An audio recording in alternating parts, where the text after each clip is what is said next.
A warm hush settles over Palermo as the final traces of daylight fade behind the quiet ridge of Monte Pellegrino, leaving the city wrapped in a velvet darkness that feels almost alive. Soft winds drift inland from the Tyrrhenian Sea, carrying the mingled scents of saltwater, citrus, and distant wood smoke. Old street lamps hum faintly, their golden halos trembling above cobbled roads worn smooth by centuries of footsteps. In this hour, the city is neither awake nor asleep. It breathes slowly, like someone resting between dreams.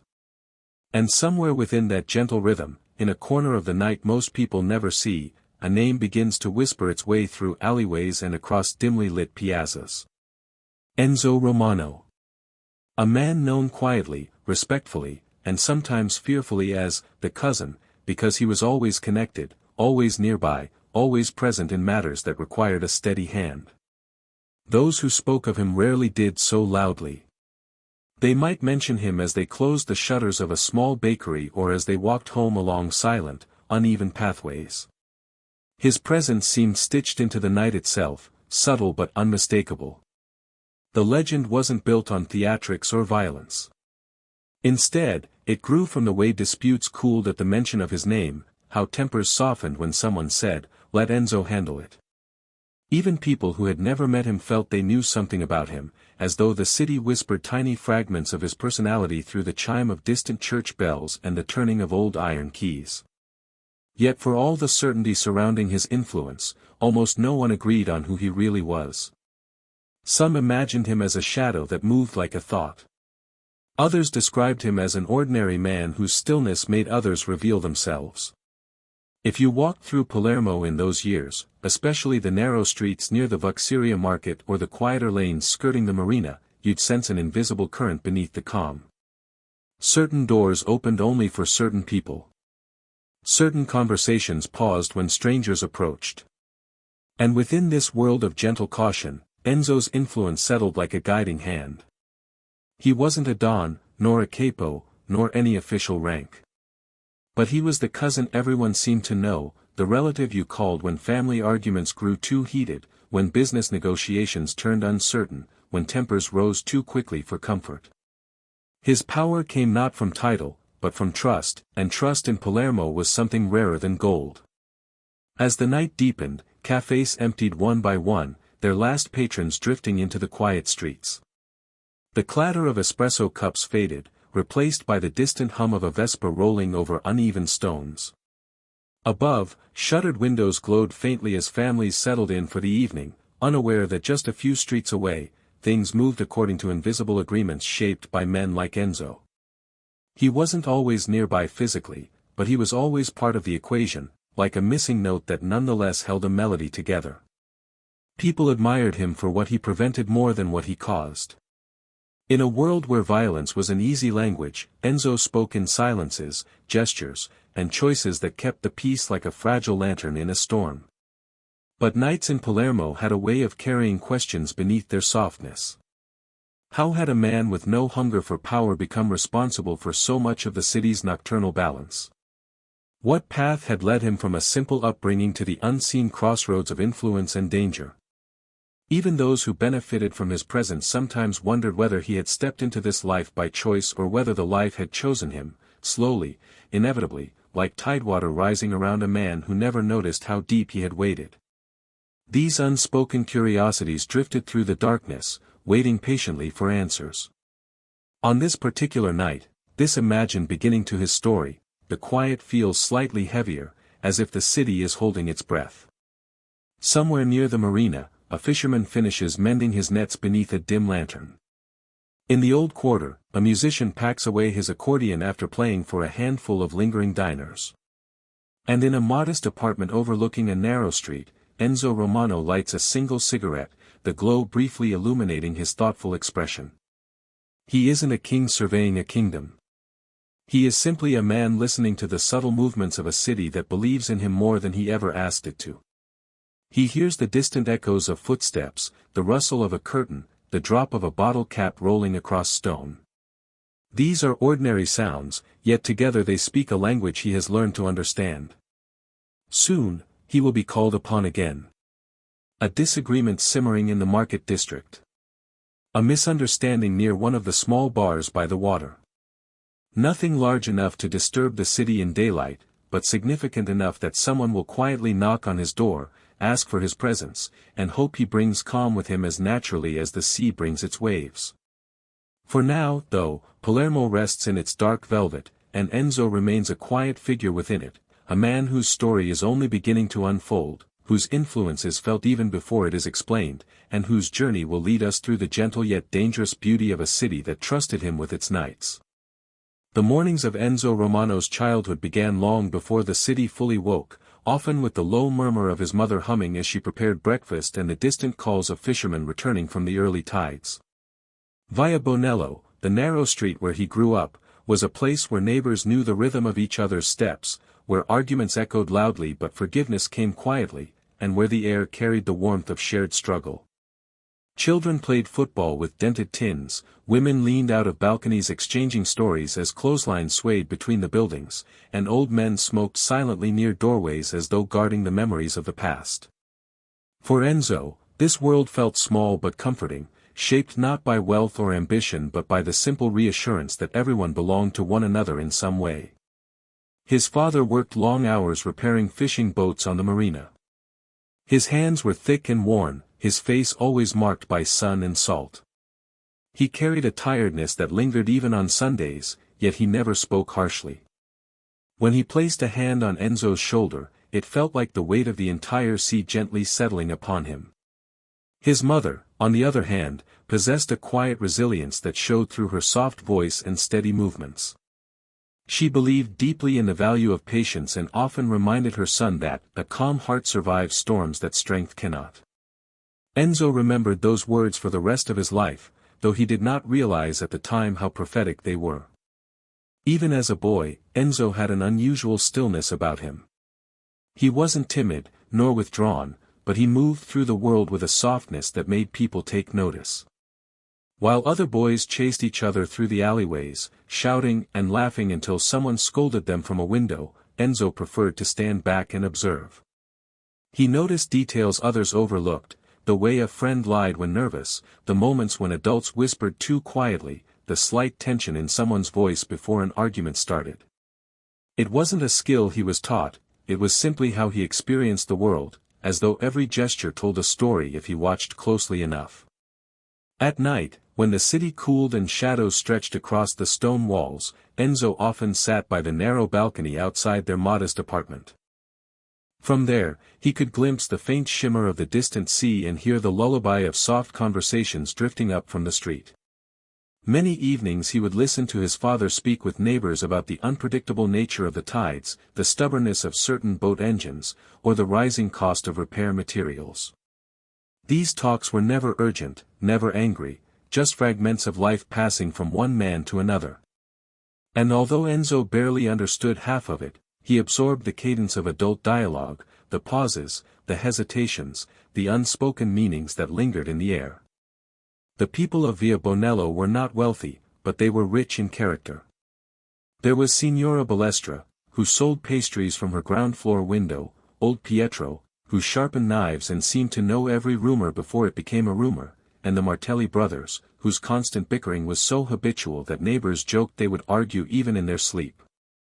These figures shaped the landscape of Enzo's early life, offering him glimpses of love, conflict, loyalty, and survival long before he ever understood how deeply those themes would define his future. School was a different world for him. He wasn't particularly academic, but he possessed a quiet focus that teachers appreciated. He rarely spoke unless called upon, yet he noticed everything, the shifting alliances between classmates, the silent rivalries, the moments when a harsh word bruised someone more deeply than they let on. Once, a younger boy burst into tears after being bullied, and before the teacher could intervene, it was Enzo who placed a gentle hand on the boy's back, guiding him away from the situation with surprising maturity. He didn't scold the bullies or boast about what he had done. He simply diffused the moment, like removing a spark before it reached dry leaves. This instinct to calm situations became a pattern. He never sought attention for it, in fact, he often slipped away before anyone thought to thank him. But gradually, people began to recognize that peace seemed to follow him. Adults would say, "That Romano boy has an old soul, and he listens more than he speaks," rare these days. Even children who fought over everything else rarely argued when he was present. There was something about his presence that tamed the heat in others, as though his quiet steadiness reminded people of their better selves. Life in Via Bonello wasn't without hardship. Money was always tight. Some days were defined by the sound of frustrations muttered behind closed doors. Others by the heavy silence that came when bills couldn't be paid or supplies ran short. But through it all, Enzo absorbed the way his family faced difficulty, not with anger, but with dignity. His parents argued sometimes, but never with cruelty. They taught him through example that strength often meant bearing burdens without letting them shatter the bonds between people. And yet, even with this foundation of warmth, the world outside their narrow street was not always kind. Palermo in the 1960s carried its own hidden tensions, political unrest, economic disparities, and the subtle, ever-present influence of unseen powers. Children growing up in those neighborhoods learned early which questions not to ask and which streets to avoid at night. Enzo noticed these boundaries instinctively, sensing the invisible lines that adults rarely discussed openly.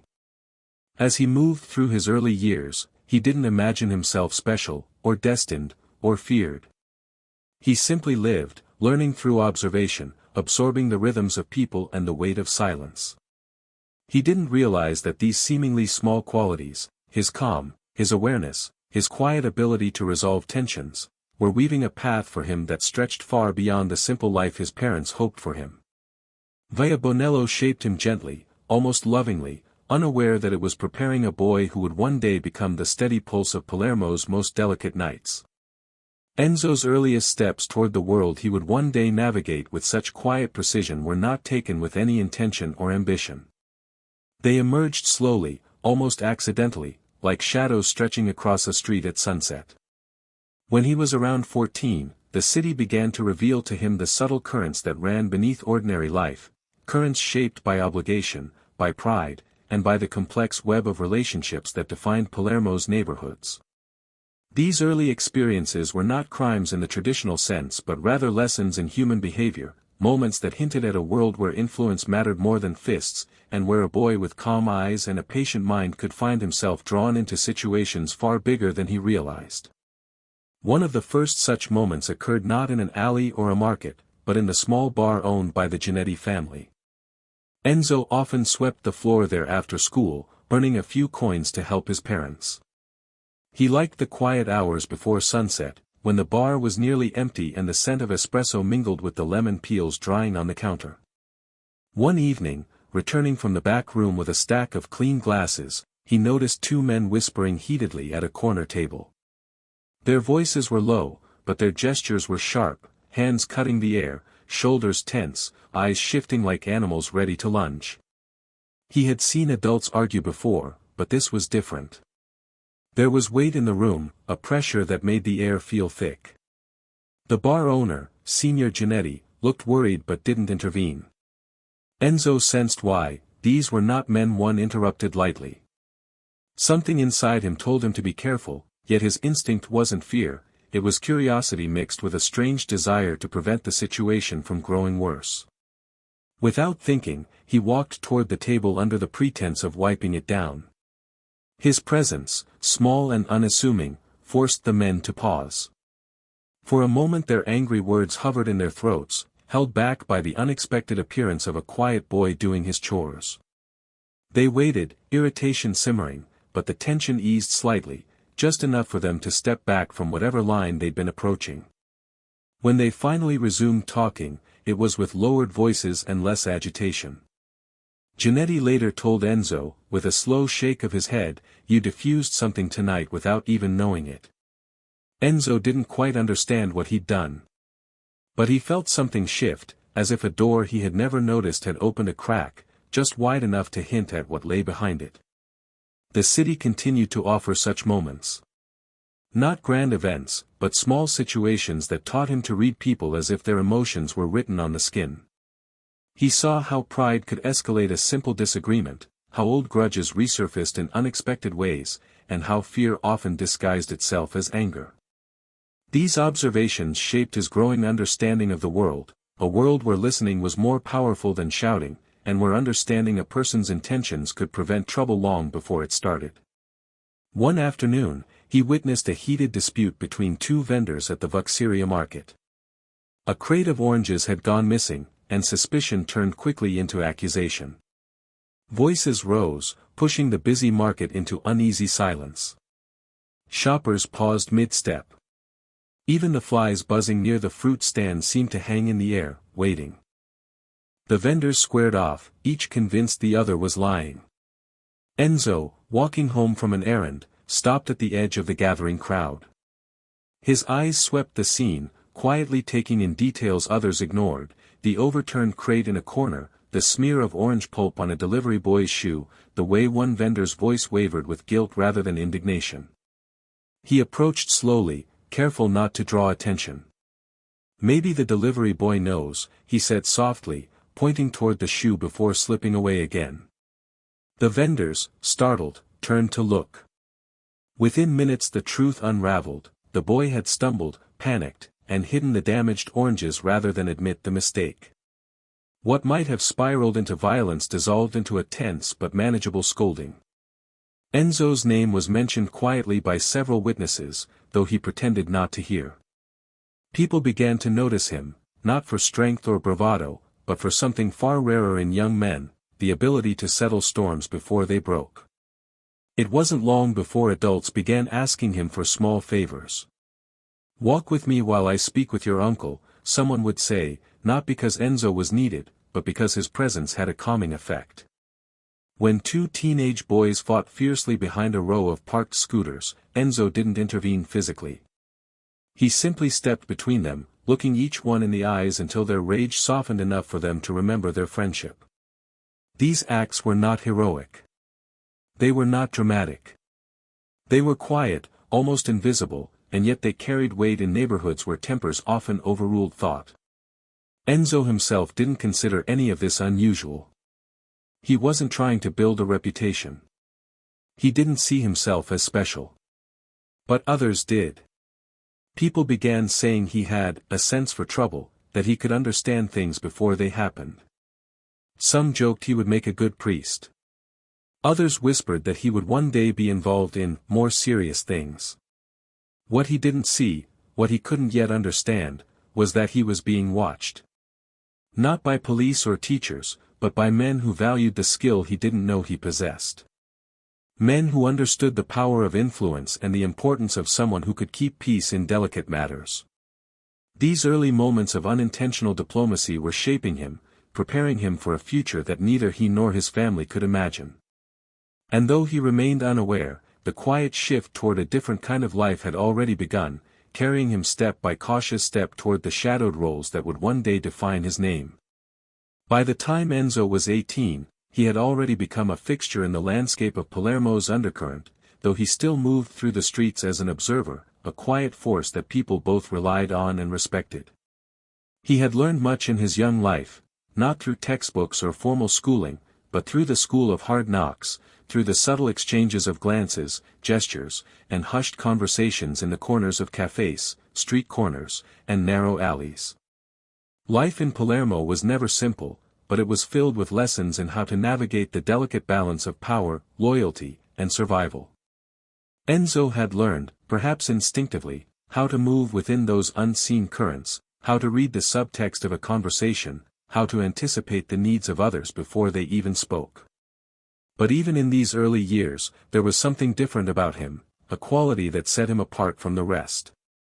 He was not a man of grand gestures, nor did he seek attention. His was the kind of presence that filled a room without a single word, the kind of calm that soothed the sharpest of tempers. People who had known him since childhood, whether they were the elders in the neighborhood or his peers, noticed this quality. Some even began to approach him with problems that, in other hands, might have escalated into conflict. One such situation occurred during the summer of 1964. It began with a small dispute between two local merchants, Giovanni, who ran a butcher shop in the heart of the old city, and Carlo, who owned a small wine shop on the corner of Via Roma. It was over something trivial at first, a disagreement over the price of some meats that Carlo had purchased from Giovanni. But as often happened in Palermo, small grievances escalated into personal vendettas, and soon both men were involved in a shouting match, each calling into question the other's integrity, accusing the other of dishonesty. The tension was palpable, and as the quarrel grew louder, a small crowd began to gather, eager for a glimpse of the spectacle, eager to see which of the two men would come out victorious. Enzo happened to be passing by the shop on his way to the marina, when he heard the commotion. He was a regular in the market, and although he wasn't particularly close to either Giovanni or Carlo, he had always treated them with respect. He paused at the edge of the crowd, watching quietly, letting the situation unfold before him. His first instinct was to slip away, to avoid getting involved, but then he saw the glint of Carlo's eyes, the anger, the desperation in his voice. Giovanni's face was flushed, his voice rising with each accusation.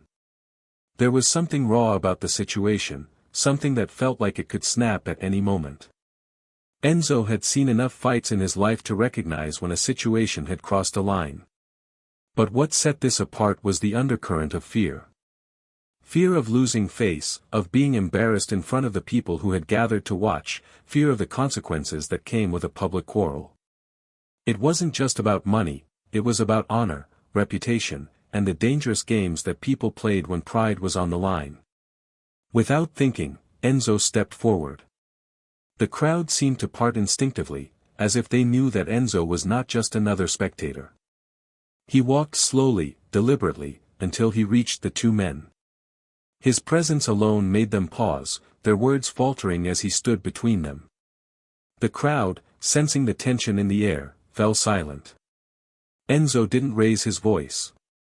He didn't need to. His mere proximity, his calm demeanor, was enough to shift the energy of the confrontation. "Giovanni, Carlo," he said quietly, "is this how you want the people to remember you? As men who cannot settle a small disagreement without tearing each other apart?" His voice was even, soothing. "Think about the reputation of your families. Think about the image you present to those who look up to you. Is this what you want?" His words hung in the air like smoke, heavy with truth. Giovanni, still seething, stared at Enzo, but something in his gaze softened, as though he realized that Enzo was right. Carlo looked down at his feet, his anger giving way to embarrassment. Enzo knew that both men had been playing to the crowd, but he also knew that, deep down, they were both afraid of losing respect. Slowly, Enzo turned to Giovanni. "You've done business here for years, Giovanni. People trust you. You've earned that. And Carlo," he said, his gaze shifting to the other man, "you have your shop, your customers. Is that worth throwing away over a small misunderstanding?" For a moment, there was silence.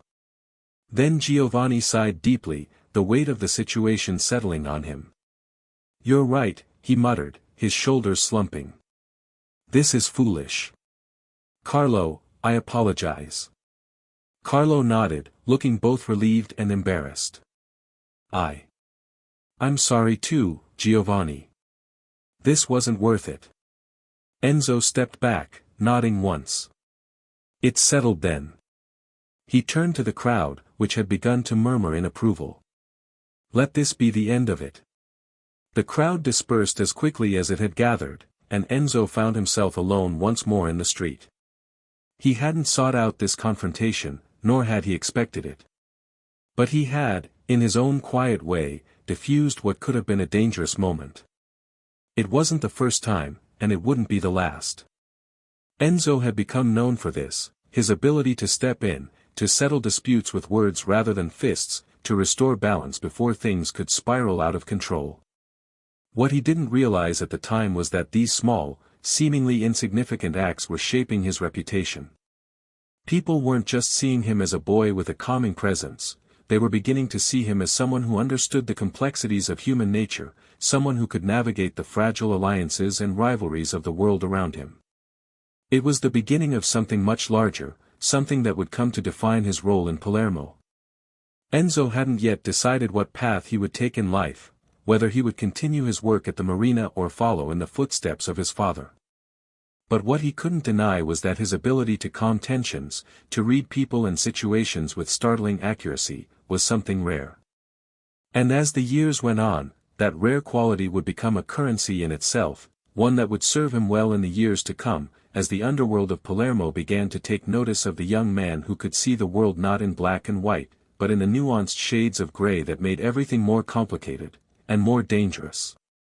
By the time Enzo reached his 20s, the streets of Palermo had started to reveal their darker sides.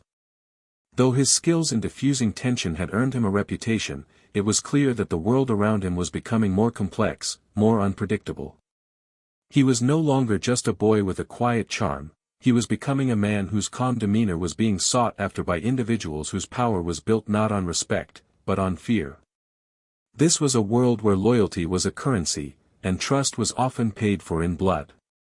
And though Enzo had yet to fully understand the magnitude of what was unfolding around him, it wasn't long before the undertow of the mafia began to tug at his ankles, pulling him into its currents. It all began on a late autumn evening in 1966, when Enzo found himself at a small tavern in the outskirts of the city. The air had grown chilly, and the leaves on the trees had begun their slow descent, blanketing the streets in shades of amber and gold. He had gone there after a long day of work, seeking nothing more than a quiet drink and a moment of solitude. The tavern was nearly empty, the low hum of a radio the only sound filling the otherwise silent room. Enzo sat at the far corner, nursing a glass of wine, lost in his thoughts. His mind was still on the day's events, a small disagreement between two local fishermen that he had been asked to mediate. It was, like many of his other interventions, resolved without much fanfare, but he couldn't shake the feeling that things were starting to shift. As he sat there, a man entered the tavern, drawing Enzo's attention immediately.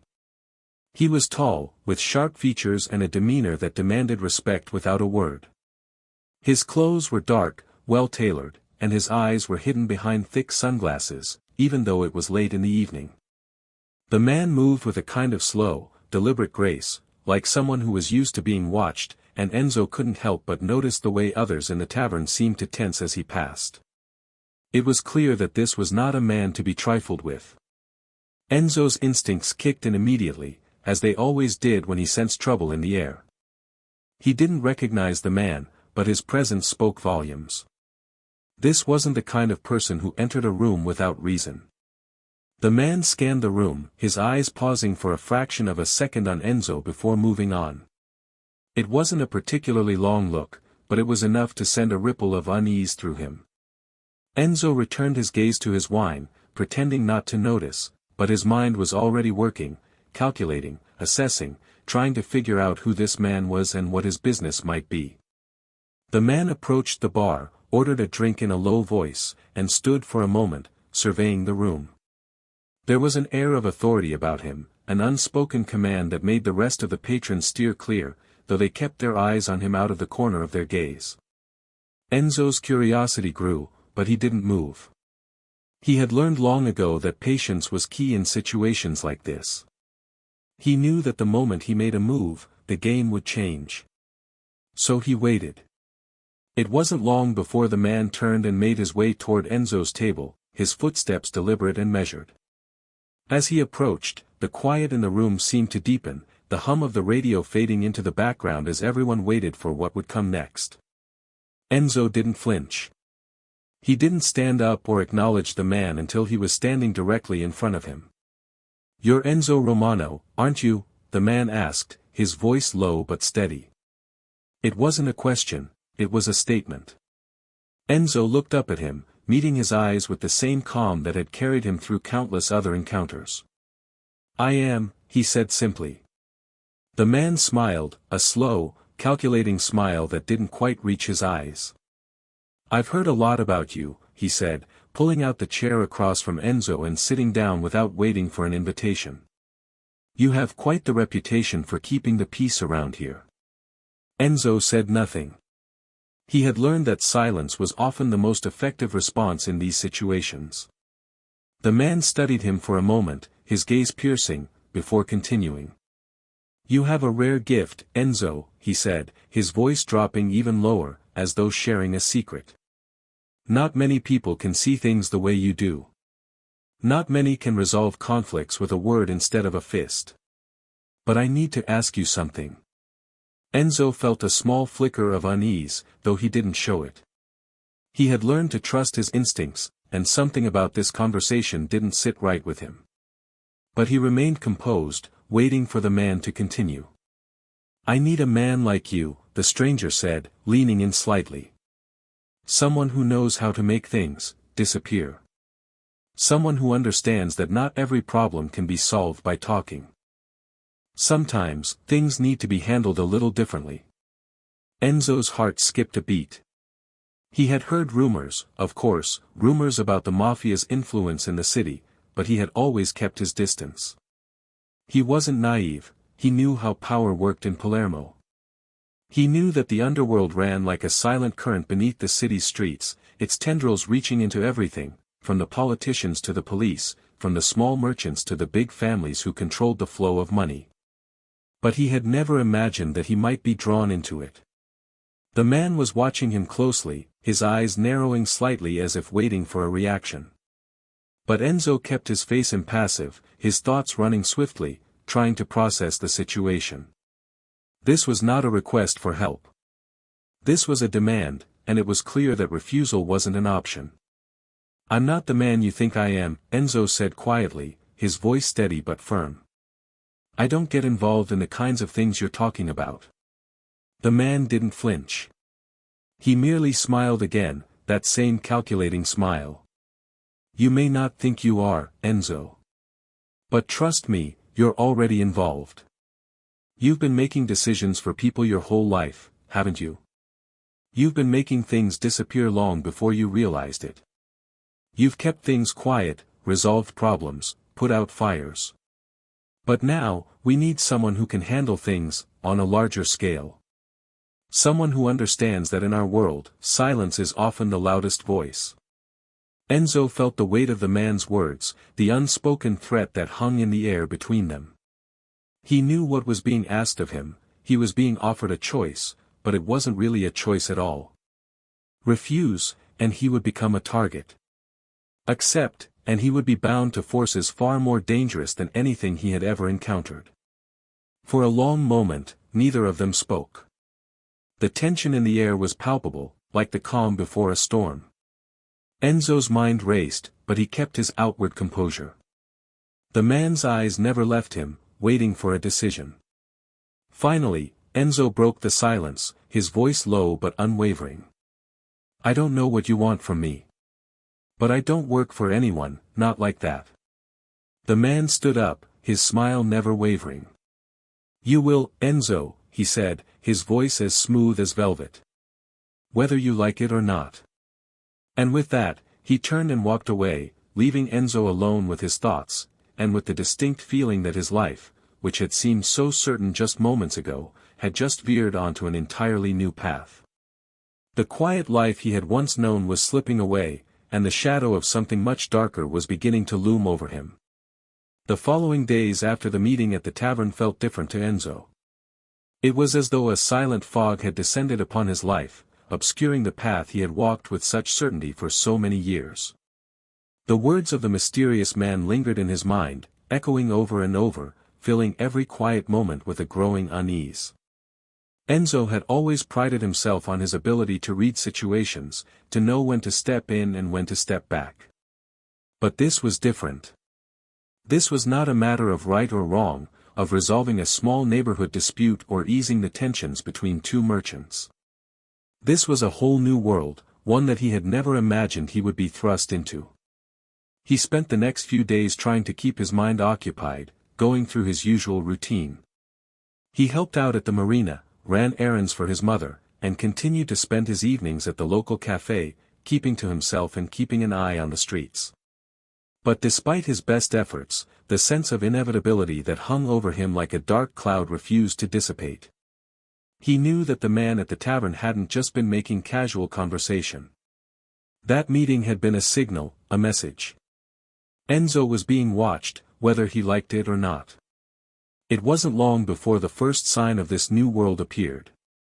One evening, as Enzo was making his way home from the marina, he noticed a black car parked outside the cafe where he usually stopped for a coffee. It was an unfamiliar vehicle, sleek and polished, but what caught his attention was the man standing next to it. The same man from the tavern, the one who had made Enzo such an offer. He stood there, leaning against the car with a cigarette dangling from his fingers, his sharp eyes scanning the street. He didn't seem to notice Enzo at first, but when their eyes met, he gave a slow, deliberate nod, as if signaling that it was time for their conversation to continue. Enzo stopped in his tracks. His heart skipped a beat, but his expression remained neutral. He had been expecting something like this, but seeing the man in the flesh, standing in front of him like a specter, made it all too real. The man tossed the cigarette to the ground, crushing it beneath his heel, before pushing himself off the car and walking toward Enzo with a smooth, measured pace. There was no sense of urgency in his steps, no sign that this was anything other than a simple formality. To him, this was just the next step in the game.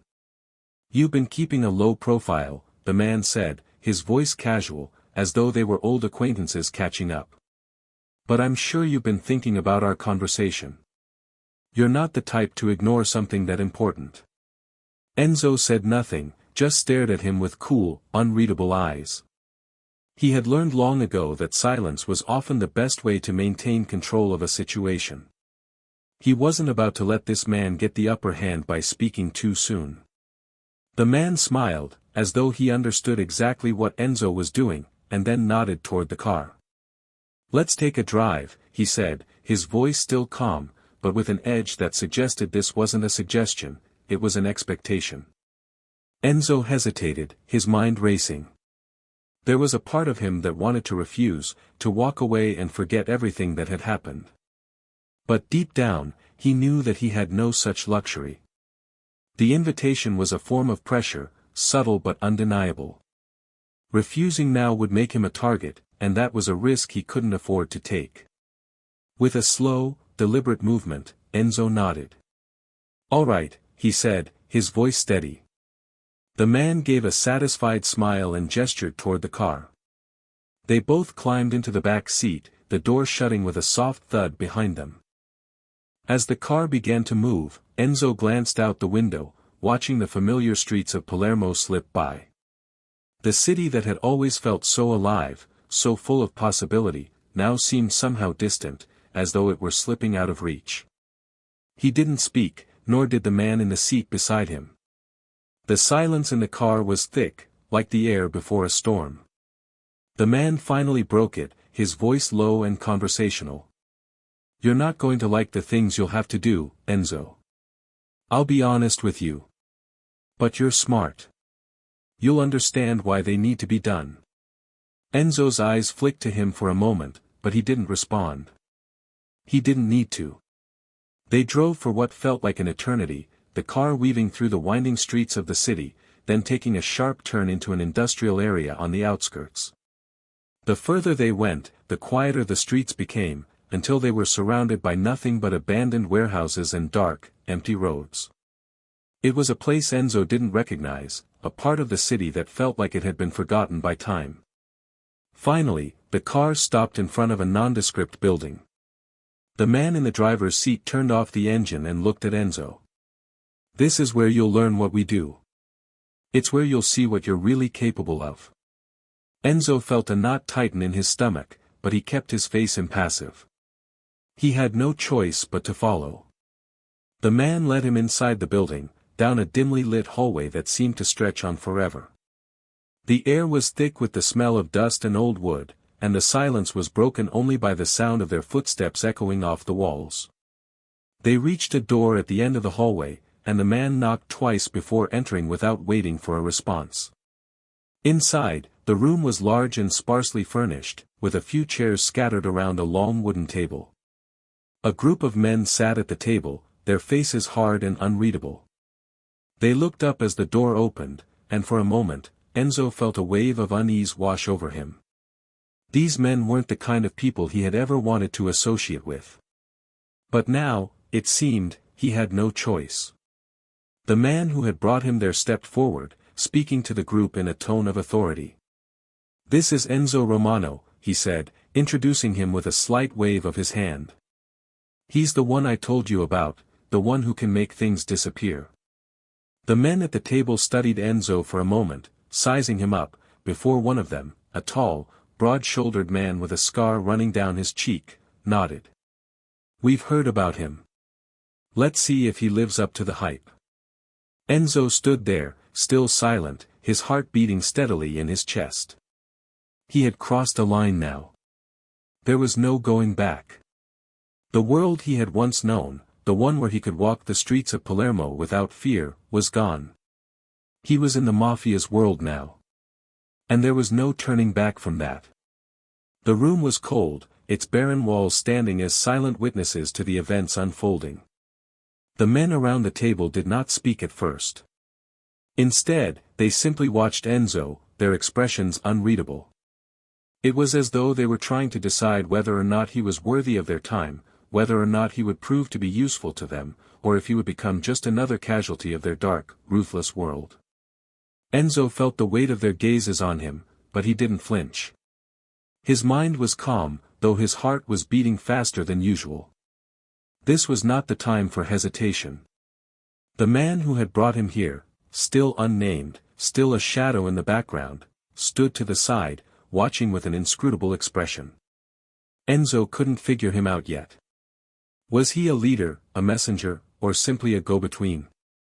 What was his role in all of this?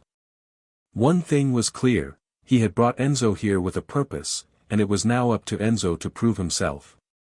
The silence stretched on for what felt like an eternity, until finally, the man with the scar down his cheek, the one who had nodded at Enzo's introduction, broke the stillness. His voice was deep, rough, and carried an air of authority. "We don't waste time with people who can't handle what we do," he said, his eyes narrowing. "You're here because we think you might have the guts to handle what's coming. But you're not here for a walk in the park. Understand that." Enzo nodded, his eyes steady, though a flicker of doubt threatened to rise. He wasn't here for a walk in the park. He had known that the moment the man had taken him aside. But still, hearing it spoken aloud, so bluntly, made the reality of the situation hit him in a way that nothing else had. "You've been living in a bubble, Enzo," the man continued. "You've been helping people solve problems that were small, family disputes, a little loan here, a broken window there. But that's not what we do. We don't solve problems. We erase them. Permanently. And if you want to work for us, if you want to get out of this room alive, you'll need to prove you understand that." The word stung, even though Enzo had suspected as much.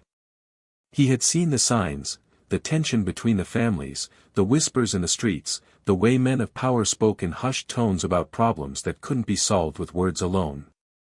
But to hear it spelled out so bluntly, to see the coldness in the eyes of the men around him, was a different kind of realization. He remained silent, his mind working quickly. These men were not interested in diplomacy or compromise.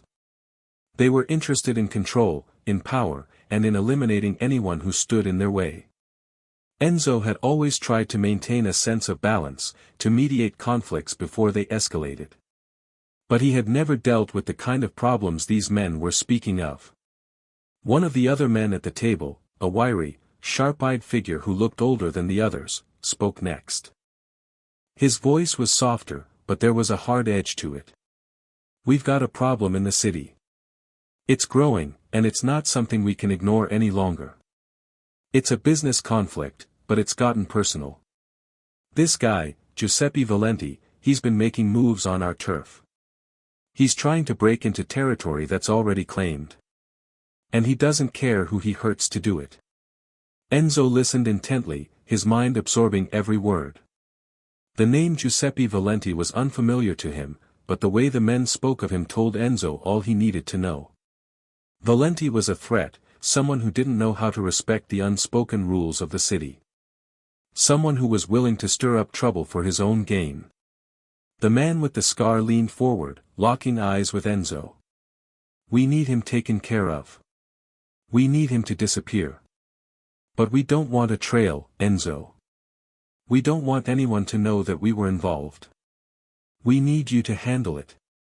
Quietly. Efficiently. No mistakes. The weight of the task sank in like a heavy stone, pressing down on Enzo's chest. This wasn't just about mediation or diffusing tension. This wasn't even about outsmarting someone in a business deal. This was about taking a life. And Enzo could feel the gravity of it. For the first time, the room seemed to close in around him. The air became thick, heavy with the unspoken expectations.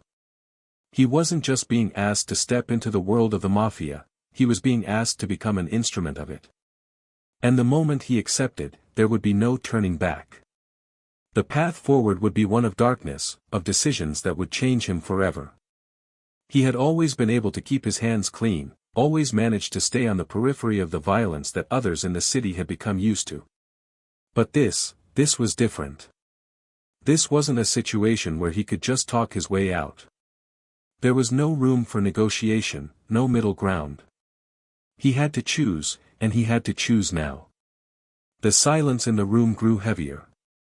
The men were watching him closely, waiting for his response. Enzo knew that his answer would decide his future, his place in this world.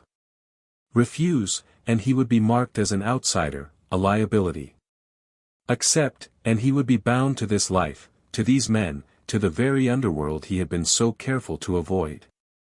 Enzo took a deep breath, his gaze shifting from one face to the next, trying to gauge their intentions. He could see the coldness in their eyes, the lack of hesitation in their posture. These were men who lived by the law of the streets, who knew that weakness was exploited, that hesitation was a sign of vulnerability. And so, without letting his voice waver, Enzo spoke. I understand. I'll take care of it. The man with the scar nodded once, his lips curling into a faint smile. Good. You'll find all the details you need in the next room. We'll expect results. With that, the meeting was over. The men at the table stood, some offering a curt nod in Enzo's direction, others ignoring him completely. As he walked out of the room, the weight of what he had just agreed to settled in, heavier than ever. His life, the one he had known so well, was slipping away. There was no longer any space for hesitation. Enzo had crossed the threshold, and he knew that once he stepped into this world, there would be no going back. He had become part of something much larger than himself, a system where power was everything, and loyalty was bought with blood.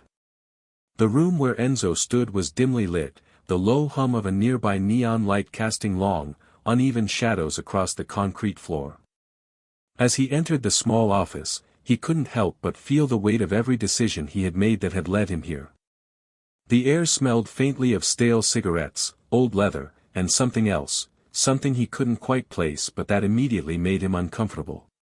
He had always been the kind of man to trust his instincts, and right now, his gut was telling him that this place, this world, was far darker than anything he had ever imagined.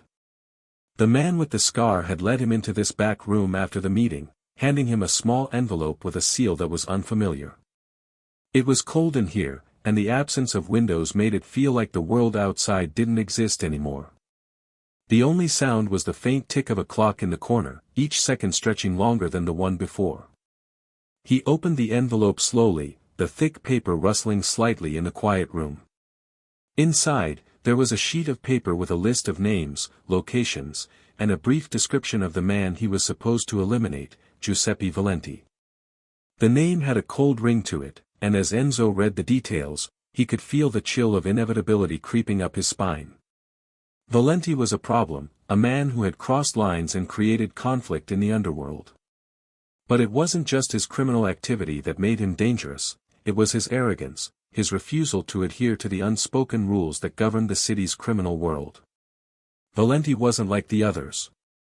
He was ambitious, rash, and in the world Enzo now found himself entering, those qualities were often fatal. The paper also contained a time and place, a warehouse on the outskirts of the city.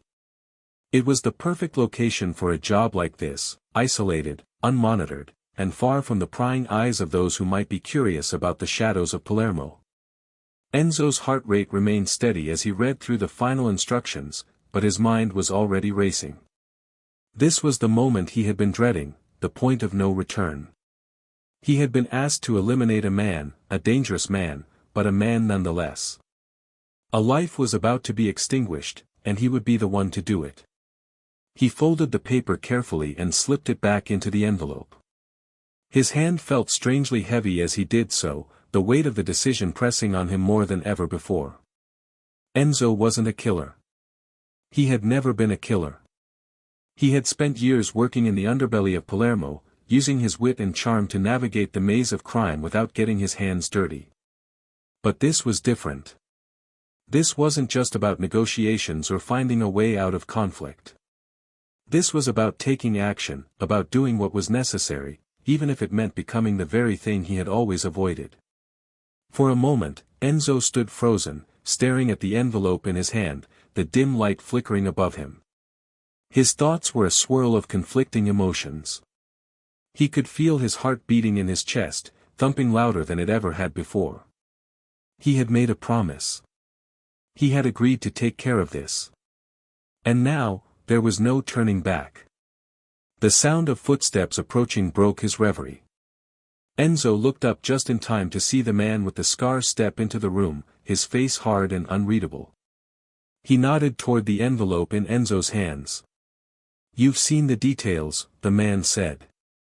"You'll get more information once you're in the field. But we need this done fast. The longer this drags on, the more it'll cost us. And that's something none of us can afford." Enzo nodded, his throat dry. He was still trying to steady himself, to process what was happening. But the man's cold gaze made it clear that there was no room for hesitation. He wasn't here to be questioned, nor was he here for a moral debate. He was here to do a job, and that was all. "You're going to need a team," the man continued. "We've already lined up a couple of guys for the operation. You'll meet them at the warehouse. But remember this, these men are not your friends. They're assets. You're the one calling the shots now. You make the decisions. You lead. And don't forget who you're working for." Enzo's lips pressed into a tight line as he listened. The weight of his responsibility was starting to hit him in full force now. This wasn't just a small-time job. This was a statement. By taking on this task, he was stepping into the fold, becoming part of something far bigger, far more dangerous than anything he had known before. The man with the scar studied him for a moment, as if assessing whether he had the right resolve for what lay ahead. Then, with a curt nod, he turned and began to walk toward the door. He stopped just before leaving and glanced back over his shoulder. "Don't forget, Enzo. Once you're in this, you're in for good. You've crossed the line. And there's no going back." The words hung in the air long after he had gone, their weight sinking deeper into Enzo's chest. No going back. He repeated the phrase to himself, letting it settle in his mind. It felt like a curse, a binding vow. This was the moment his life would change irrevocably. He had crossed the threshold, and there was no turning back to the life he had known before. Enzo took a deep breath, trying to calm the rising tide of emotions within him. He had been trained for moments like this. He had been in the shadows of crime long enough to know how to act, how to hide his true feelings behind a mask of calm. But this was different. This was personal. This was no longer about making money or solving disputes, it was about power, loyalty, and survival. The task ahead wasn't going to be easy. But as he left the small room and stepped back into the cold, dim-lit hallway, Enzo felt a sense of clarity. The path he had chosen might have been a dark one, but it was a path that would make him powerful. It was a path that would secure his place in Palermo's underworld, a place he had always been reluctant to claim but now had no choice but to embrace. As he walked out into the night, the city felt different. The streets were quieter, the sounds of the crowd more distant. It was as though the city itself was holding its breath, waiting for the storm that was about to come. And Enzo was the one who would bring it. The night was thick with tension as Enzo drove through the narrow, dimly lit streets of Palermo, his thoughts spinning with every passing second. The city had always been his home, but tonight it felt foreign, an unfamiliar place where shadows moved on their own, where even the most familiar faces could be hiding something darker than he had ever imagined. He had agreed to the job, to the life that awaited him after this moment. But now, with the cool wind whipping through the cracked windows of the car, he was beginning to wonder if he had made the right choice. The warehouse on the outskirts of the city was a few miles away, isolated from the heart of Palermo, just the kind of place where deals went down without a trace. The light from the street lamps flickered as Enzo's car rumbled past, the low hum of the engine punctuating the otherwise quiet night. His fingers drummed nervously on the steering wheel, each tap a reminder that there was no turning back. His thoughts turned to Valenti. The name had been echoing in his mind ever since the meeting, and with each passing moment, the urgency of the task only grew. Valenti wasn't just a criminal, he was an instigator. The kind of man who made enemies with everyone he met. He was unpredictable, dangerous, and, most troubling of all, he didn't understand the rules. In the underworld, that was a fatal flaw. Enzo had spent years watching, listening, learning the intricate dance of power and survival. He had seen the rise and fall of men who were once untouchable, all because they made a misstep or ignored the old codes. Now, he was about to take his place among them, not as a bystander, but as someone actively shaping the fate of those who lived by the code. The car's headlights cut through the darkness as Enzo approached the warehouse. It loomed ahead, its outline jagged against the backdrop of a starless sky. The faint scent of oil and rust lingered in the air, mixing with the salt of the sea breeze that blew in from the distant port. The location was perfect, isolated, abandoned for the most part, and easy to secure. No one would hear a thing. No one would see what was about to happen. Enzo parked the car a few yards away from the entrance, taking a deep breath as he killed the engine. The sound of the wind against the building was the only noise in the otherwise still night. For a moment, he simply sat in the car, his eyes fixed on the darkened doors of the warehouse. His hands were clammy, his pulse racing in his ears, but his mind was focused. He had a job to do, and he would see it through. He reached for the envelope with the details of the job, checking it one last time. The instructions were simple, clear even. But in this world, clarity was often deceiving. There was always more beneath the surface. Who was really behind this? Who was watching, waiting for him to slip up? What would happen if things went wrong?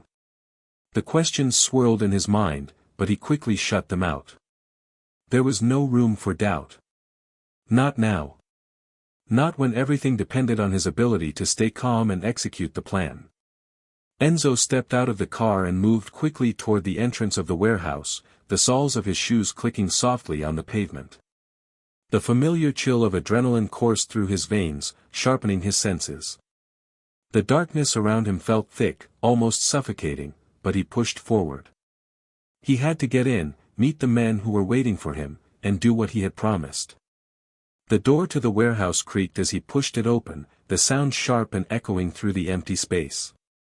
Inside, the warehouse was vast, its high ceiling lost in shadow. The faint scent of mildew mixed with the sharp, metallic tang of rust, and the floor beneath his feet was cold, gritty. The only source of light came from a single bare bulb hanging in the center of the room, casting long shadows across the boxes and crates stacked along the walls. As he stepped further into the room, Enzo's eyes adjusted to the dim light. He could make out 3 men standing near a stack of crates at the far end. They were tall, broad-shouldered, and wearing dark clothing, typical of men who knew how to remain inconspicuous when they needed to. But their eyes, sharp and calculating, were trained on Enzo the moment he entered the space. One of them, a burly man with a scar running down his neck, spoke first. His voice was low and rough, like gravel being ground beneath a heavy boot. "You're late," he said, his tone carrying a warning that Enzo knew not to ignore. Enzo didn't flinch. He had been prepared for this. "The job's still on," he replied calmly, his voice steady despite the nerves gnawing at him. "I'm here now." The man with the scar nodded, but there was no warmth in his gesture. "Good," he said. "We've been waiting. Valenti won't know what hit him." Enzo looked at the two other men, each standing silently by the crates, their eyes flicking between him and the scarred man. They didn't speak, but their presence was palpable. These were men who knew the business, men who had been part of this world for far longer than Enzo had, and they were watching him carefully, assessing whether he could handle what lay ahead. "You've got everything you need?" the scarred man asked, his eyes narrowing. "We're not here to hold your hand, Enzo." Enzo nodded, his mind already calculating the movements he would need to make. There was no room for hesitation now. This wasn't just about taking a life, it was about doing it in a way that left no trace, no connection, no evidence. He had to be clean. He had to make sure that there were no mistakes. One slip-up, and the consequences would be dire. "I'm ready," Enzo said, his voice firm as he adjusted his grip on the gun tucked inside his jacket. The scarred man didn't say anything more. Instead, he turned and motioned for Enzo to follow him. The other two men fell in behind, and together, they moved toward the back of the warehouse, where the shadows were deepest, the silence thickest. Enzo's heart was steady now, his nerves under control. He was doing what he had to do. There was no time for fear. There was only the job. As they approached a side door leading to a small, isolated section of the warehouse, the scarred man turned to face him one last time. "Remember," he said, his voice low, "this is the life you chose. No turning back now." With that, he opened the door. Enzo stepped into the darkness, knowing that whatever happened next would shape the rest of his life. The clock was ticking, and there was no room for failure. The air inside the warehouse felt colder than it had outside. Enzo's footsteps echoed softly in the cavernous space as he followed the scarred man deeper into the shadows. The harsh, flickering light from the single overhead bulb seemed farther away now, swallowed by the vastness of the room. His senses heightened with every step. He could feel his heart pounding in his chest, the weight of the task ahead pressing down on him. The sounds of his breathing filled his ears, masking the quiet shuffle of the other men trailing behind him. His palms were clammy, but his grip on the gun at his side remained steady. The scarred man didn't look back, his silhouette cutting a dark figure in the dim light as he moved purposefully through the maze of crates. The other two men stayed close, their presence a constant reminder that Enzo was no longer just an observer in this world, he was now an active participant in its most dangerous game. He had crossed the line, and there was no going back. The question now was how far he was willing to go to secure his place in it. The tension in the air was palpable, and for a moment, Enzo allowed himself a single, fleeting thought of regret. Was this really the life he wanted? Was he truly ready to do what had to be done to survive in a world where loyalty meant nothing and death was always just a breath away? But those thoughts disappeared as quickly as they came. Regret had no place in this world. Once a man chose this path, it was final. It was too late to second-guess. The scarred man finally stopped in front of a large, rusted metal door, its edges jagged, as if it had been hastily installed. He turned toward Enzo, his eyes cold and assessing, like he was measuring the very air between them. Without saying a word, he gave a slight nod, and one of the men behind Enzo moved forward, pulling a crowbar from his belt and wedging it into the door's lock. The metal groaned in protest as it was pried open, and Enzo's grip tightened on the handle of his gun. They entered a small, dimly lit room that smelled of mold and something metallic. A single bare bulb dangled from the ceiling, casting weak, uneven light over a table that stood in the center of the room. On it, a map was spread out, along with various documents. It was clear that this was the planning stage, the place where details were finalized before a job was carried out. Enzo's eyes scanned the room, taking in every detail, his mind calculating the logistics of what was about to unfold. "Valenti's in there," the scarred man said, his voice low, almost casual. "We don't know exactly where, but we'll find him. It's simple, get in, get him, and get out." Enzo nodded, his eyes narrowing as he studied the layout of the warehouse on the map. It wasn't large, but it was sprawling enough to create opportunities for misdirection and confusion. He could hear the faint sound of footsteps somewhere in the distance, but they were too muffled to pinpoint. The silence in the room was thick, suffocating, as if the walls themselves were closing in around him. A few minutes passed before one of the men spoke up, his voice gruff. "We've got the entrance covered. If he tries to run, he won't get far." Enzo didn't respond immediately. His mind was racing, running through the variables. He knew how to handle a job like this, he had been trained for it. But there were too many unknowns, too many variables that could turn this into a disaster. He couldn't afford to let fear or uncertainty cloud his judgment. Not now. The scarred man's voice cut through the tension in the room. "Are you ready?" The question was simple, but its weight hung in the air. Enzo looked at the man for a long moment, his gaze steady. He didn't have to answer. His actions would speak for him. The time for hesitation had passed. "I'm ready," he said finally, his voice as calm as he could make it. The scarred man nodded again, his expression unreadable. "Good. Let's move."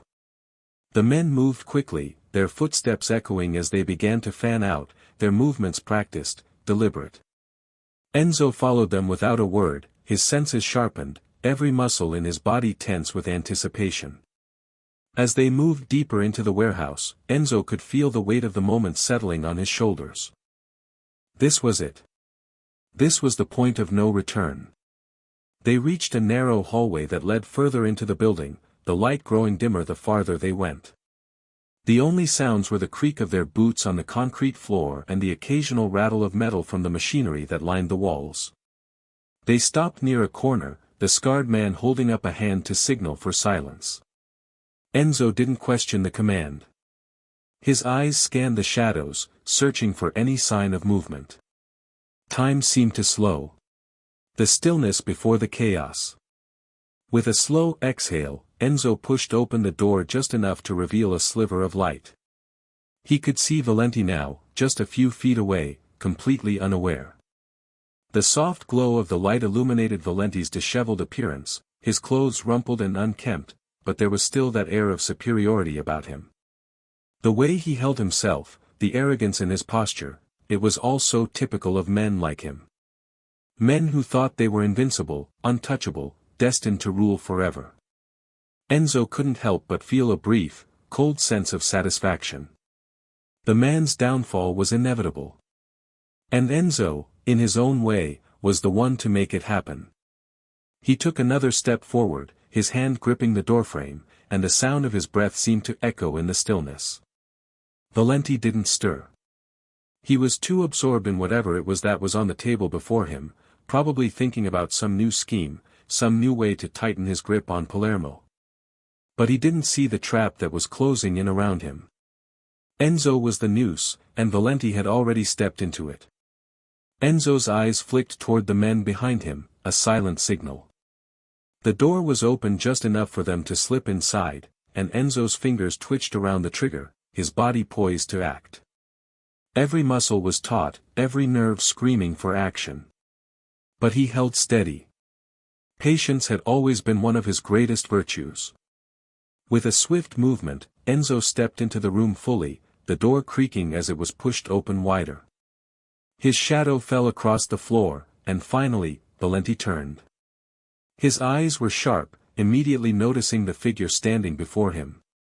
The calm expression on his face faltered for the briefest of moments as recognition crossed his features.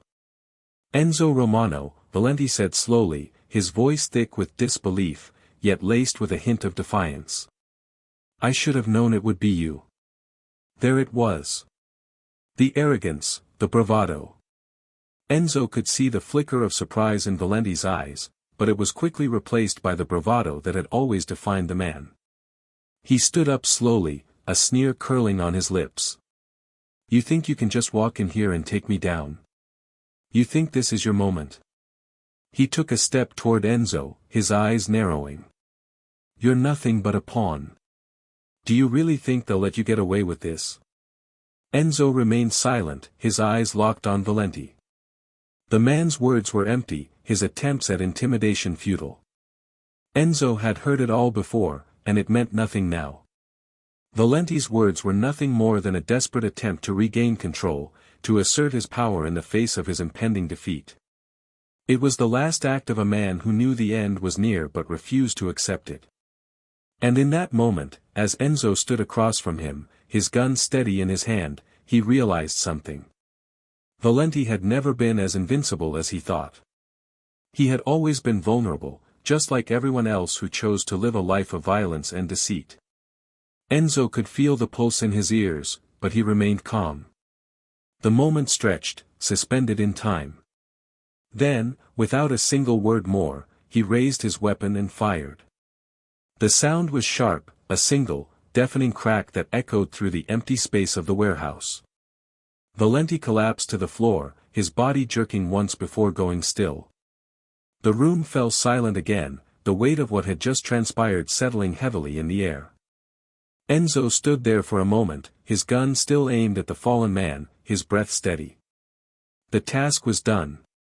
It was final. And though there was no joy in it, there was a sense of inevitability that washed over him. This was the price of power. This was the cost of survival in the world they inhabited. As the men behind him moved forward, their footsteps muffled in the quiet, Enzo allowed himself one final glance at the body on the floor.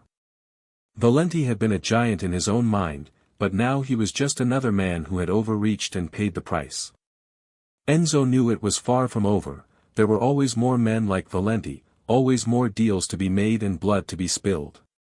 But for now, he had made his mark. And in this world, that was all that mattered.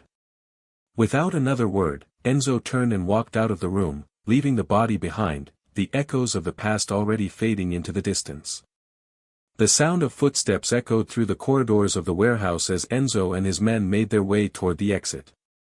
The job had been clean, quick, almost surgical in its execution. Valenti was no longer a threat, and the tension that had gripped Enzo's chest since the moment he stepped into the room was slowly beginning to ease. But that relief was short-lived, replaced by the weight of what came next. There was always something after the kill, something that lingered in the air like smoke from a fire that had just been put out. As they reached the doors, Enzo's mind started to race. The atmosphere had shifted. The victory felt hollow, distant. He had done what he set out to do, but the world had not changed in the way he expected. There was no grand, celebratory feeling, no sense of accomplishment. The underworld was not a place that rewarded people for their actions in any meaningful way. Instead, it was a world that demanded more loyalty, more blood, more ruthlessness. It was a never-ending cycle that consumed anyone who dared to enter. Enzo paused for a moment at the door, his hand resting on the cold metal of the handle. His men were already moving toward the van parked outside, their bodies tense with the anticipation of what was to come next. They had done their job, and now they were ready to disappear into the night, to fade back into the shadows from which they had emerged. But for Enzo, it wasn't that simple. He couldn't just slip away. Not yet. He turned to the scarred man who had led them into the warehouse. The man had barely spoken during the entire operation, but Enzo knew the importance of his presence. The scarred man was one of the few who had earned Enzo's trust over the years, a man who had seen the same darkness that Enzo had and had learned to survive it. They had been through too much together for Enzo to ignore the weight of his silence now. "Where do we go from here?" Enzo asked, his voice low, barely more than a whisper against the stillness of the night. The scarred man glanced at him, his expression unreadable. For a moment, Enzo thought he might say nothing, but then he spoke, his voice rough and edged with the weight of years spent navigating this dangerous world. "Now, we wait," the scarred man said. "There's always someone watching. Always someone who'll come after you when they see you've taken down one of their own." Enzo nodded. It wasn't the answer he wanted, but it was the truth. In this business, there were always consequences, always someone else waiting to take your place.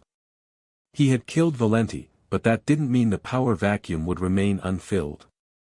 There would be others, new players who would try to make their mark, and they would remember the name Enzo Romano.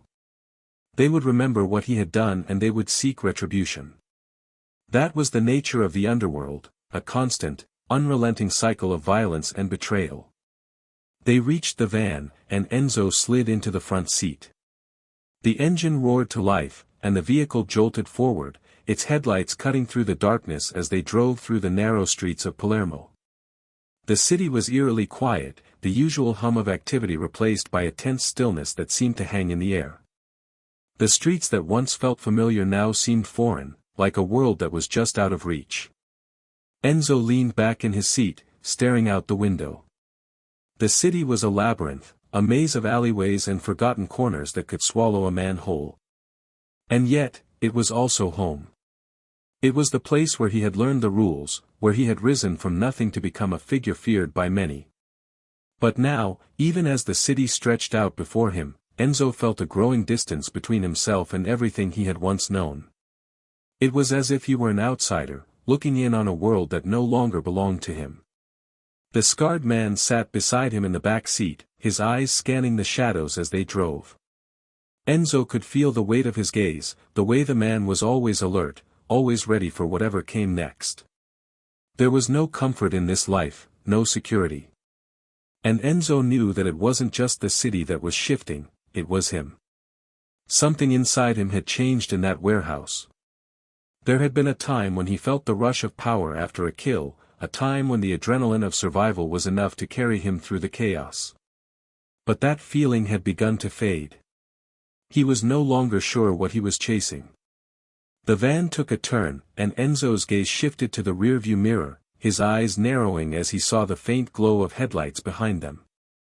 He hadn't noticed the car before, but now it was there, following them. His gut tightened. This wasn't a coincidence. It wasn't just some random driver. It was too deliberate.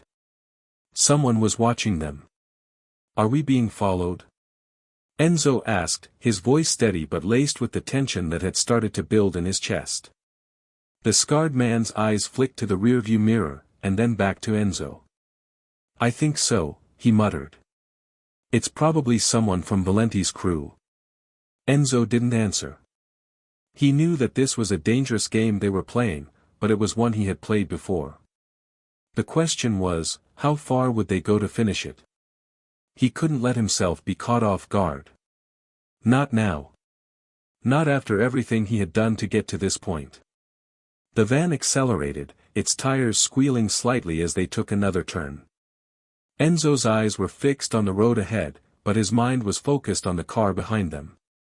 Every part of him was alert, attuned to the smallest detail, the way the car's headlights reflected off the walls, the way it shifted as it took the turn. They were being hunted, and there was no time to waste. Get ready, Enzo said, his voice low but firm. We're not going down without a fight. The scarred man didn't say a word, but Enzo could feel the man's presence, the calm readiness that had kept them both alive all these years. It was that readiness, that razor-sharp focus, that had helped them survive in this world for so long. And now, it was going to help them survive once again. The van sped up, weaving through the narrow streets, but the car behind them remained close, its headlights burning brighter with each passing second. The chase was on. There was no turning back now. The world they had entered was one of blood and fear, a world where there were no second chances, only choices. And Enzo knew that tonight, he would have to make a choice, one that would determine whether he lived or died. The chase had begun in earnest now. The van swerved violently through the narrow streets, its tires screeching against the slick pavement as Enzo kept his eyes locked on the rearview mirror. The headlights behind them seemed to be growing closer, their glare becoming more intense with every passing second. The car following them was relentless, its engine a steady growl that echoed through the otherwise silent night. Enzo's fingers tightened around the steering wheel, his grip firm but controlled.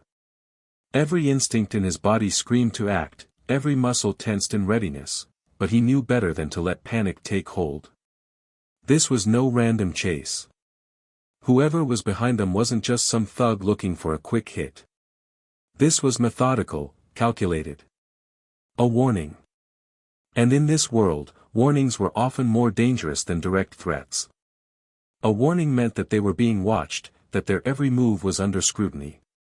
It meant that their survival was hanging by a thread. "Keep your eyes peeled," Enzo muttered to the scarred man in the back seat. The man's eyes were already scanning the area, taking in every corner, every shadow that could provide an escape route or a trap.